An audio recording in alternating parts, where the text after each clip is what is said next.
चलिए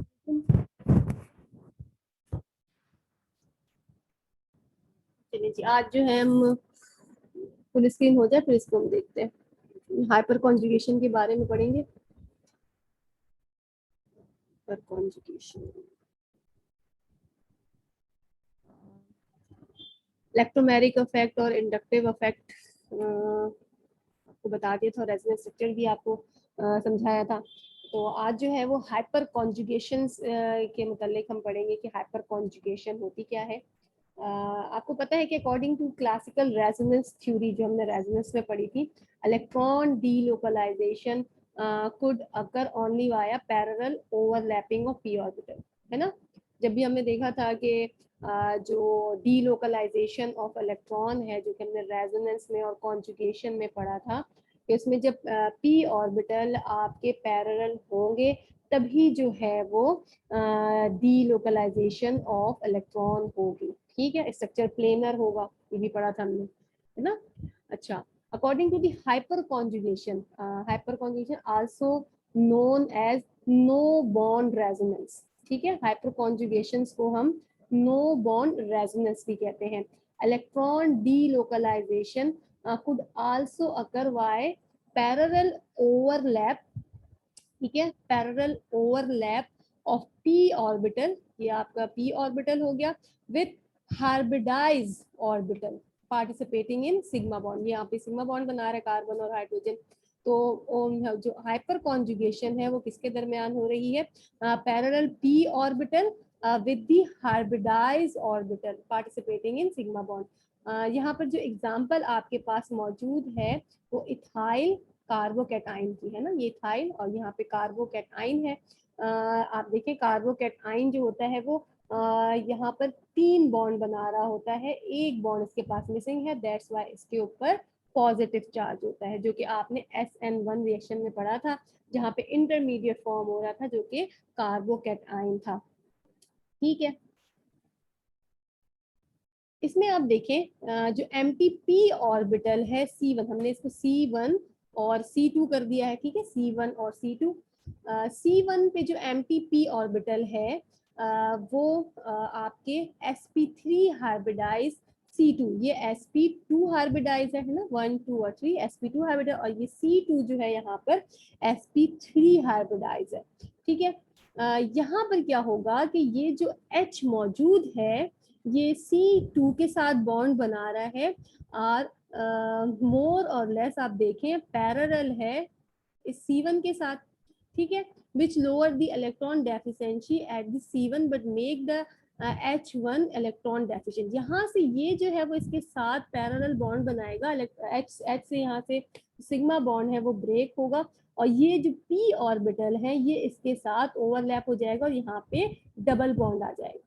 ये आप यहाँ पर देखें। अच्छा, अब ये जो ओवरलैपिंग है बेसिकली आपने देखा क्या कि यहाँ पर ये sp3 हाइब्रिडाइज p ऑर्बिटल हो गया और यहाँ पर आपके पास जो MTP ऑर्बिटल है ये इसके साथ ओवरलैप होता है। ठीक है, जब ओवरलैप होगा जो कार्बन के ऊपर जो चार्ज है वो जो है आपका इलेक्ट्रॉन डेंसिटी को एफिशिएंट कर देगा, यानी कि इलेक्ट्रॉन डेफिशिएंसी को खत्म करेगा। लेकिन जब ये इसके साथ बॉन्ड बनाएगा, ओवरलैप होगा, तो डेफिनेटली H1 यहाँ पर इलेक्ट्रॉन डेफिशिएंट हो जाएगा। अब ये जो रोटेशन है, यानी कि यहाँ पर जो डबल बॉन्ड बन रहा है, ऐसा नहीं कि ये कोई परमानेंट डबल बॉन्ड बन गया है, ये यहाँ पर फ्लिप होता रहेगा, यानी कि ये H के साथ भी बॉन्ड बनाएगा, इसके साथ भी बॉन्ड बनाएगा, इसके साथ भी बनाएगा, इसके साथ भी बनाएगा। ठीक है, ये परमानेंट बॉन्ड नहीं बना रहा है यहाँ पे। ठीक है, अब जब ये परमानेंट बॉन्ड नहीं बना रहा तो यहाँ पर सिंगल बॉन्ड में फ्री रोटेशन है। ऐसे ही जब फ्री रोटेशन है तो अब क्या होगा कि आपका जो H1 है वो H3 आ जाएगा, फिर H2 आ जाएगा, यानी कि ये जो कार्बन C1 है वो इसके साथ जो डबल बॉन्ड बना रहा है, वन टाइम यहाँ पर क्या होगा H1 होगा, फिर सेकेंड H2 होगा, H3 होगा, यानी कि 3 जो हाइड्रोजन है वो यहाँ पर इलेक्ट्रॉन की डेफिशिएंसी जो कार्बन के ऊपर है वो उसको शेयर कर रहे होते हैं। ठीक है, this overlap is not strong enough to completely prevent the free rotation around the C1 C2 bond, यानी कि ये जो C1 और C2 के दरमियान जो फ्री रोटेशन है वो ऐसा नहीं है कि इस ओवरलैपिंग की वजह से वो खत्म हो जाए, ठीक है, क्योंकि ये जो है वो टेम्पररी है, परमानेंट नहीं है कि परमानेंटली कोई सिग्मा बॉन्ड बना लिया, ठीक है, जस्ट ओवरलैपिंग है और ये खत्म होती है, इसके साथ ओवरलैप होगा फिर दोबारा यहाँ आ जाएगा, फिर इसके साथ ओवरलैप होगा फिर यहाँ आ जाएगा, ठीक है। इसीलिए C2 जो H के साथ यानी कि C2H2, इसी तरह C2H3, ठीक है, C2H2 पहले C2H1 के दरमियान बनाया है ना, यहाँ पर देखें C2H1 के दरमियान, फिर आप देखें C2H2 के साथ, फिर C2H3 के साथ, ठीक है। C2H2 bond and C2H3 bond could also share electron with empty p orbital on C1, ठीक है, इसे हम जो कहते हैं वो हम कहते हैं हाइपर कॉन्जुगेशन, सही है। यहाँ पर आप देखें इसका जो रेजोनेंस स्ट्रक्चर है, हाइपर कॉन्जुगेशन के जो रेजोनेंस स्ट्रक्चर है, जो इलेक्ट्रॉन डीलोकलाइजेशन हो रही है वो कुछ इस तरह बनता है। इथाइल कार्बन आप देखें, इथाइल कार्बोकैटाइन है, ये रहा आपके पास इथाइल और ये कार्बोकैटाइन है। इसमें यहाँ पर आप देखें सबसे पहले क्या हुआ कि H1 के साथ यहाँ पे बॉन्ड बना, जब H1 के साथ बॉन्ड हुआ ये जो चार्ज था वो यहाँ शिफ्ट हो गया है ना, जब इसने यहाँ पर अपने बॉन्ड दे दिए तो इस पर पॉजिटिव चार्ज आ गया। तो आप देखिए कार्बन का जो पॉजिटिव चार्ज था पहले H1 ने शेयर किया, फिर ये वापस जाएगा, ठीक है, फिर H2 शेयर करेगा, सही है, H2 ने शेयर किया, फिर ये वापस जाएगा अपने इलेक्ट्रॉन वापस लेगा, फिर यहाँ बॉन्ड आएगा, फिर क्या होगा H3 इसके साथ शेयर करेगा, यानी कि ये जो एक कार्बन के ऊपर चार्ज था वो आपके तीन जो हाइड्रोजन है वो इसको शेयर कर रहे हैं, यानी कि तीन जगह वो डीलोकलाइज हो रहा है, ठीक है। तो ओवरऑल जो आपका रेजोनेंस हाइब्रिड बनेगा, यानी कि वो बताएगा कि चार्ज कहाँ कहाँ डीलोकलाइज हो रहा है, जो इथाइल कार्बोकैटाइन के ऊपर जो चार्ज था अब क्या हुआ कि वो यहाँ से इस हाइड्रोजन के ऊपर भी आ रहा है, H1 के ऊपर भी आ रहा है, H2 के ऊपर भी आ रहा है और H3 के ऊपर भी आ रहा है, ठीक है। Due to hyperconjugation in ethyl carbocation the net charge, जो नेट चार्ज था इसके ऊपर +1 is share by the total of 4 atom, ठीक है, एक तो कार्बन के ऊपर है और 3 हाइड्रोजन के ऊपर है, ठीक है। जितने ज्यादा इसके रेजोनेंस स्ट्रक्चर बनेंगे उतना ज्यादा वो स्टेबलाइज होगा, ये हमने देखा था हाइपर कॉन्जुगेशन की हमने अंदर पढ़ा था, और रेजोनेंस में हमने देखा था कि जितने ज्यादा उसके रेजोनेंस स्ट्रक्चर होंगे उतना ज्यादा वो स्टेबलाइज होगा। क्यों स्टेबलाइज होगा? क्योंकि यहाँ पर ये परमानेंट चार्ज इसी के ऊपर लोकलाइज नहीं है बल्कि ये डीलोकलाइज हो रहा है, दैट्स व्हाई ये मोर स्टेबल होगा। अच्छा, दूसरी हमारे पास जो एग्जांपल है the resonance form of the isopropyl carbocation। अब आइसोप्रोपाइल ग्रुप है, ये आइसोप्रोपाइल कार्बोकेटाइन यानी कि सी के ऊपर यहाँ पे पॉजिटिव चार्ज है। अब यहाँ पर आप देखें यहाँ पर H1 H2 H3 H4 H5 H6 यानी कि 6 जो है वो आपके पास हाइड्रोजन मौजूद है। पहले ये H1 के साथ जो है वो अपने जो है वो इलेक्ट्रॉन शेयर किए, इसमें इस पे पॉजिटिव चार्ज आ गया, फिर H2 के साथ करेगा, फिर H3 के साथ करेगा, फिर H4 H5 एंड H6, यानी कि आप यहाँ पर देखें जो एक जो कार्बन के ऊपर पॉजिटिव चार्ज था वो टोटल ऑफ 7 एटम के ऊपर डीलोकलाइज हो रहा है, यानी कि कार्बन के ऊपर है देन 6 हाइड्रोजन के ऊपर है, तो इसकी मोर रेजोनेंस फॉर्म बनेगी, तो ये आइसोप्रोपाइल इथाइल कार्बोकेटाइन के निस्बत ज्यादा स्टेबल होगा, ठीक है। So based on the resonance form, the hybrid can be shown roughly। जो रेजोनेंस हाइब्रिड है यानी कि इलेक्ट्रॉन्स जो हैं वो कहाँ कहाँ मूव हो रहे हैं, जिसको हम रेजोनेंस हाइब्रिड कहते हैं, ठीक है। Due to hyperconjugation in isopropyl carbocation the net charge, ठीक है, ये आपको बताया net charge of +1 is share by total of 7 atom, कैसे, यानी कि 6 आपके पास हाइड्रोजन हो गए, 3 यहाँ पर, 3 यहाँ पर और एक कार्बन, यानी कि 7 टोटल ऑफ 7 एटम, जिसमें 1 carbon atom and 6 hydrogen atom. The net charge of +1 is delocalize over a great number of atom, है ना, ग्रेटर नंबर है, आप देख रहे हैं greater number of atom in the isopropyl carbocation than in ethyl carbocation. The isopropyl carbocation should therefore be more stable than ethyl carbocation. This prediction is with the observation that secondary alkyl carbocation are more stable than the primary carbocation. ठीक है, कि जितना ज्यादा hyper conjugation होगी उतना ज्यादा वो carbocation stable होगा। ठीक है जी, ये थी आपकी हाइपर कॉन्जुगेशन। नेक्स्ट आपका था क्राउडिंग इफेक्ट। ठीक है, स्टेरिक हिंड्रेंस जिसे हम कहते हैं केमिस्ट्री में, या बहुत दफा सुनते हैं कि स्टेरिक हिंड्रेंस है, क्राउडिंग इफेक्ट है, जिसकी वजह से रिएक्शन आपके इम्पैक्ट हो रहे होते हैं। one of the several effect most common in organic chemistry in which structure or reactivity of a molecule is affected by a physical size. ठीक है, जो physical size है and the proximity of the neighboring part of the molecule. The original term of steric effect arising from the crowding of substituent, यानी कि जिसका substituent attach है वो कितना ज्यादा बड़ा है, बल्कि है। ठीक है, an organic chemistry term that help describe how molecule groups interfere with other group in the structure. यहाँ पे आप एग्जाम्पल देखिए, हमारे पास कार्बन टेट्राक्लोराइड मौजूद है। Carbon tetrachloride can not be hydrolyse. क्यों हाइड्रोलाइज नहीं हो रहा?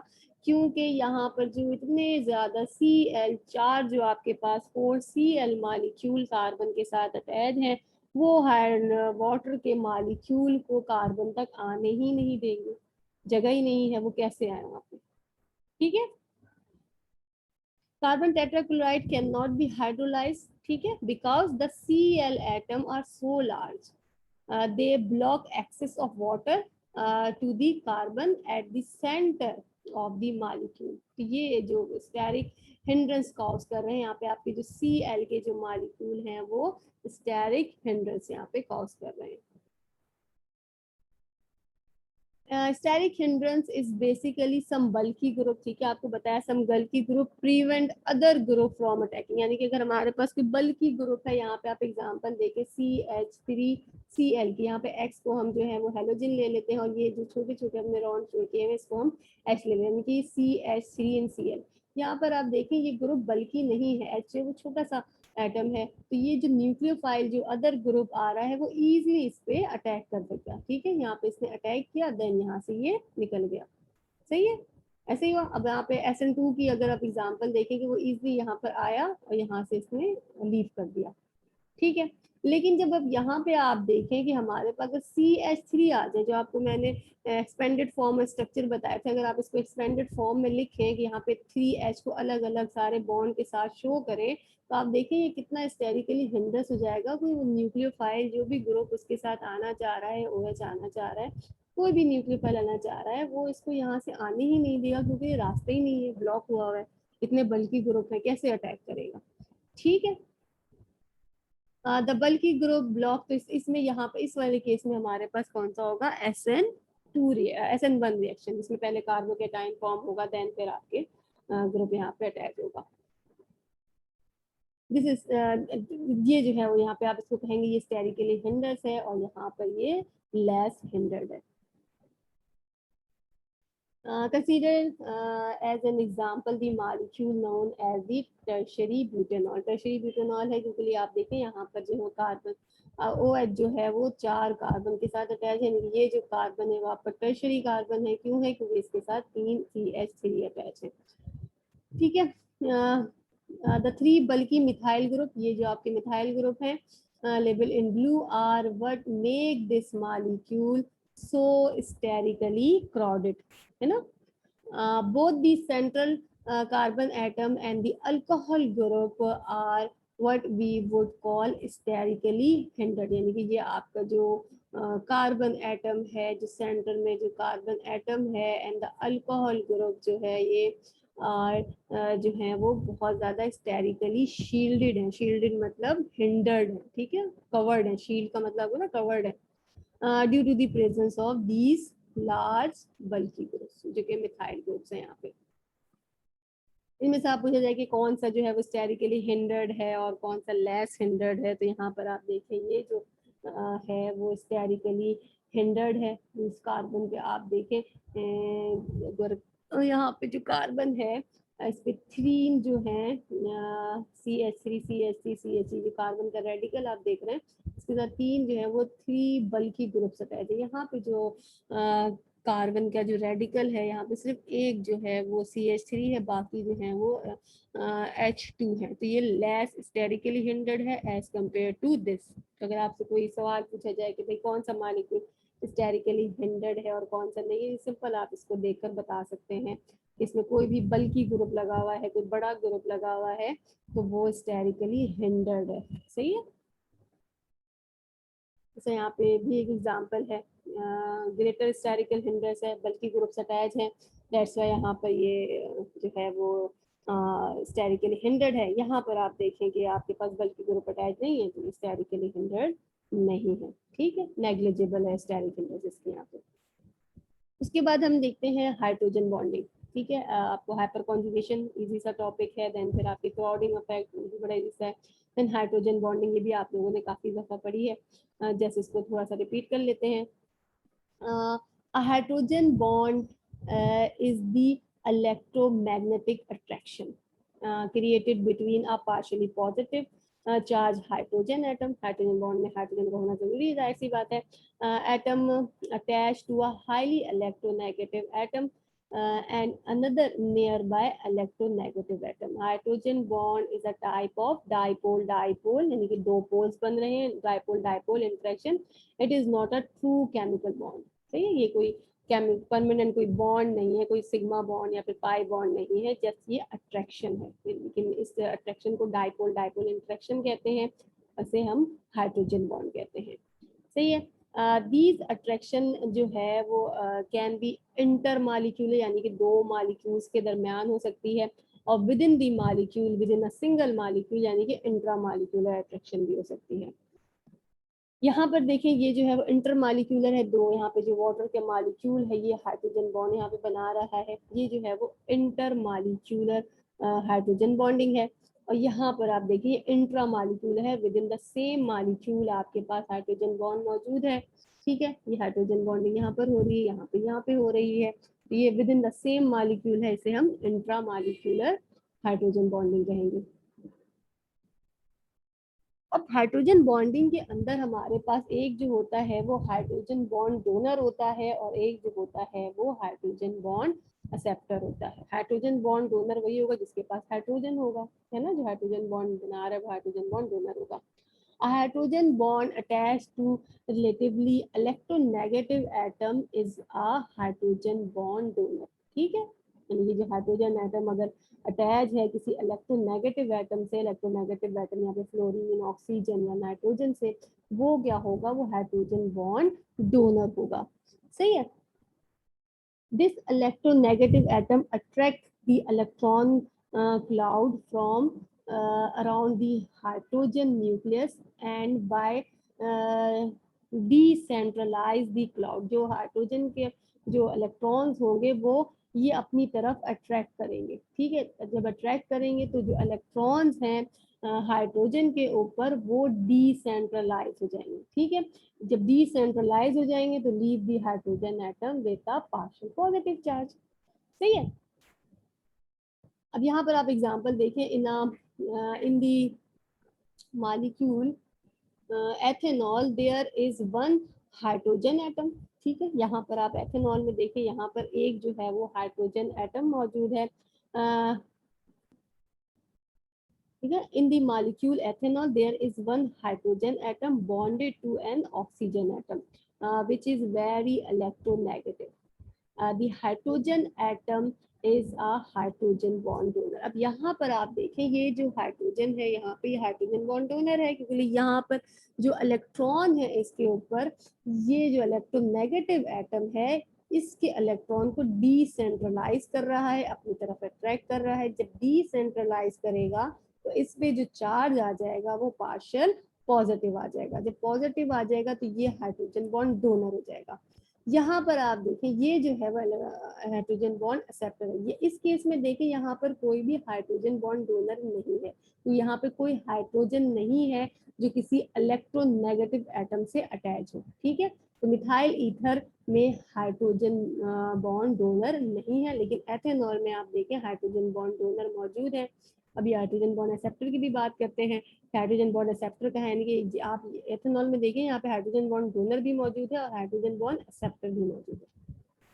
हाइड्रोजन बॉन्ड एक्सेप्टर क्या होंगे? अ hydrogen bond result when this strong partial positive charge, ठीक है, स्ट्रॉन्ग पॉजिटिव चार्ज आया, उसके ऊपर पार्शियल पॉजिटिव चार्ज आ गया आपके हाइड्रोजन के ऊपर, क्योंकि इलेक्ट्रॉन डिसेंट्रलाइज हो गए, attract a lone pair of electron. अब कोई जो लोन पेयर जो कि इलेक्ट्रोनेगेटिव होगा वो क्या करेगा? अब इस पॉजिटिव चार्ज को अपनी तरफ अट्रैक्ट करेगा, विच become the hydrogen bond acceptor. अब जो कोई इलेक्ट्रोनेगेटिव एटम होगा बेसिकली, जो कि हाइड्रोजन को अपनी तरफ अट्रैक्ट करेगा पॉजिटिव चार्ज को, तो वो क्या होगा? वो हाइड्रोजन बॉन्ड एक्सेप्टर होगा, ठीक है। An electronegative atom such as fluorine, oxygen and nitrogen is a hydrogen bond acceptor, ठीक है। हाइड्रोजन बॉन्ड डोनर कोई हाइड्रोजन होगा और जो हाइड्रोजन बॉन्ड एक्सेप्टर होगा वो कोई इलेक्ट्रोनेगेटिव एटम होगा, जैसे फ्लोरीन, ऑक्सीजन या नाइट्रोजन, सल्फर वगैरह, ठीक है। regardless of whether it is bonded to a hydrogen bond, जैसे कि इथेनॉल के केस में आप देख रहे हैं कि वो हाइड्रोजन से बॉन्ड है यहाँ पे, ठीक है, ये हाइड्रोजन के साथ ये बॉन्ड है, लेकिन फिर भी ये हाइड्रोजन बॉन्ड एक्सेप्टर है, ठीक है।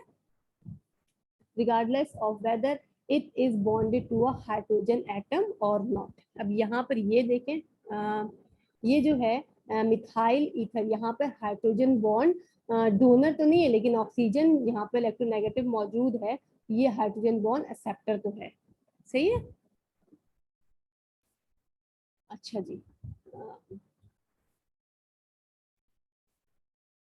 greater electronegativity of the hydrogen bond acceptor will create a strong hydrogen bond। जितने ज्यादा इलेक्ट्रोनेगेटिव एटम होगा वो उतना ज्यादा स्ट्रॉन्ग हाइड्रोजन बॉन्ड फॉर्म करेगा।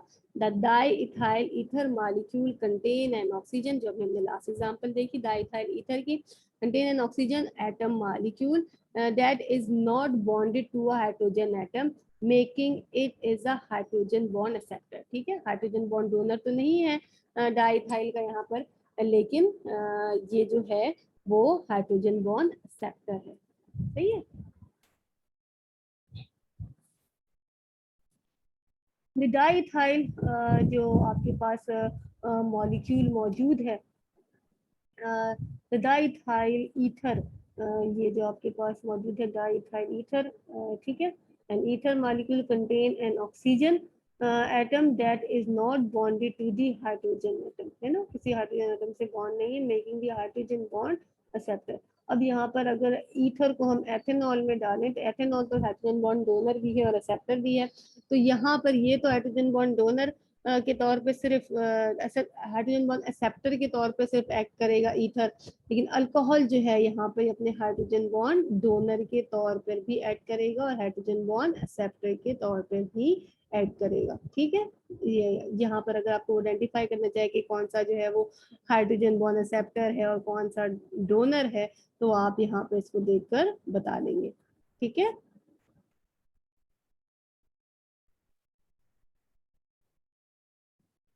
वाटर मॉलिक्यूल में आप देख रहे हैं कि ये जो इंटर मॉलिक्यूलर हाइड्रोजन बॉन्डिंग यहाँ पर हो रही है, यहाँ पर एक मॉलिक्यूल वाटर का एक्ट कर रहा है as a hydrogen bond acceptor, जिसको हमने ब्लू में शो किया हुआ है, और एक जो एक्ट कर रहा है वो हाइड्रोजन बॉन्ड डोनर, जिसे हमने रेड में शो किया हुआ है, ठीक है।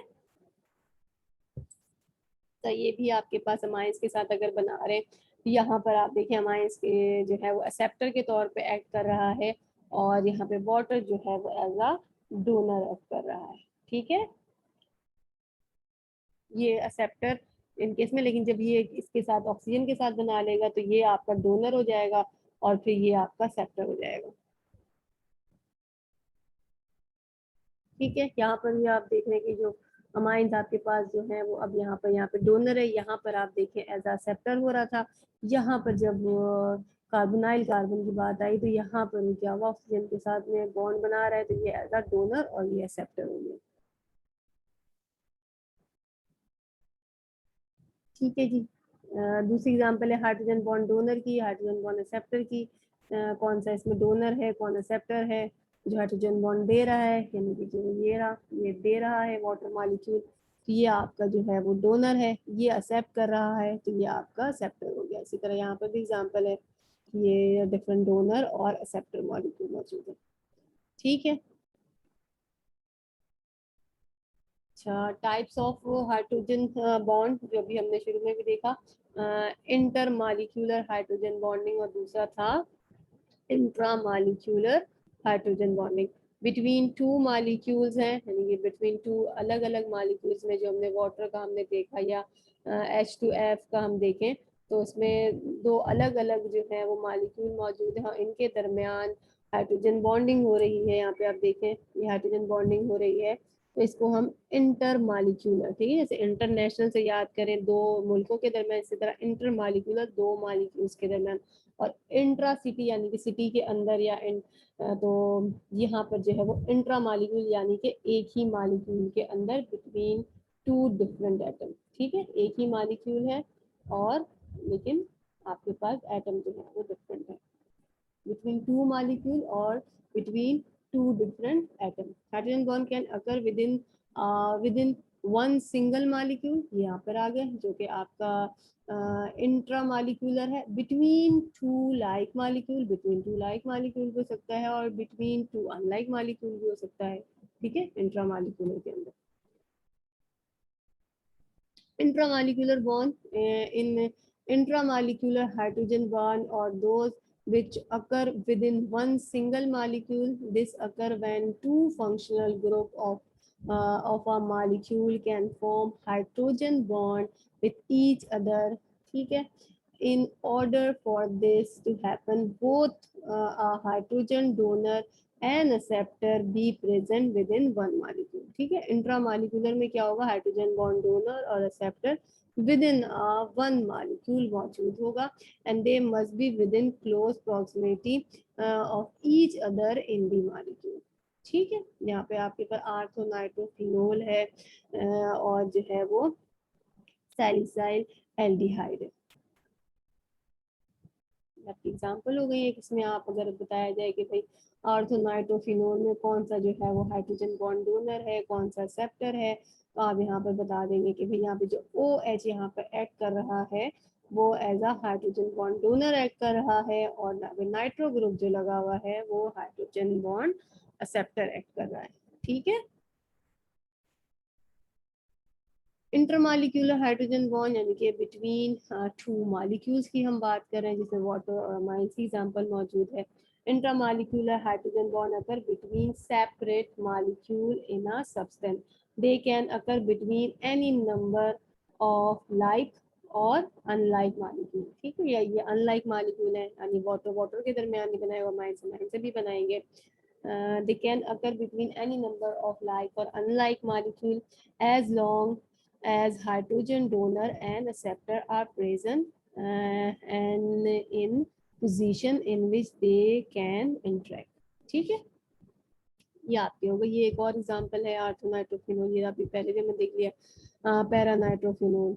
ठीक है, अब आप देखें जो हमने कहा था क्लोज प्रॉक्सिमिटी जरूरी है, यानी क्लोज प्रॉक्सिमिटी होगी यहाँ पर। आर्थोनाइट्रोफिनोल में तो इंट्रामॉलिक्यूलर जो है वो हाइड्रोजन बॉन्डिंग पॉसिबल है, लेकिन पैरानाइट्रोफिनोल में इंट्रामॉलिक्यूलर हाइड्रोजन बॉन्डिंग पॉसिबल नहीं है। ठीक है, क्योंकि ये जो है वो क्लोज नहीं है एक दूसरे से। ठीक है, यहाँ से पॉसिबल नहीं है कि इसके साथ ये हाइड्रोजन बॉन्डिंग करे। ठीक है, चलिए जी, आज के लिए इतना ही। होपफुली आपको समझ आया होगा, कुछ ना समझ आए तो काइंडली फिर बताइएगा, इंशाल्लाह फिर उसको हम डिस्कस करेंगे। उसके बाद अपनी अटेंडेंस मार्क कीजिएगा और कोई भी क्वेश्चन हो तो वो ग्रुप में शेयर कीजिएगा। चलिए जी, अल्लाह हाफिज़।